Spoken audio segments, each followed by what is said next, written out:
Le nettoyage du chantier, ça peut paraître banal pour beaucoup d'entre nous.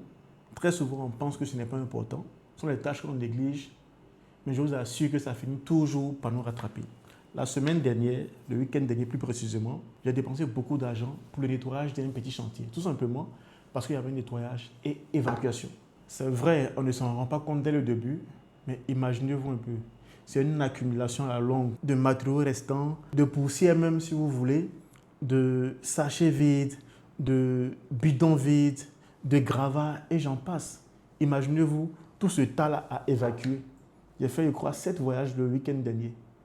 7 voyages d'évacuation, bien sûr, le week-end dernier. Ce qui me fait rire est que souvent, lorsqu'un particulier voit la ligne nettoyage de chantier, automatiquement dans sa tête, il se dit, ces derniers-là, ces professionnels sont en train de me surfacturer. Ils sont en train de me surfacturer ceux-là. Bon, c'est très normal hein, parce que là, ce sont les profanes. Mais ce n'est pas la réalité. Nettoyer un chantier, ce n'est pas passer un simple coup de balai sur un chantier. Nettoyer un chantier, c'est organiser, c'est trier, c'est rassembler. Parfois même, c'est payer la décharge de ces déchets-là. Donc, c'est une tâche normalement à facturer. Heureusement que certains clients comprennent parfaitement. Ils savent qu'il faut travailler dans un environnement sain pour livrer un travail très propre et professionnel. Les grandes entreprises, elles-mêmes ne discutent même pas sur ce point-là.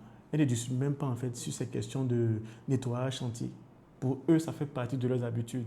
Parce qu'on doit travailler dans un environnement sain pour aboutir à un résultat vraiment de qualité. En plus d'avoir un ouvrage de qualité, il faudrait également que le personnel du chantier demeure en bonne santé. Donc, ils ne blaguent même pas avec ce point-là. Souvent, pour garantir cela, vous allez les voir installer des poubelles, des bennes, tout ça pour assainir le domaine.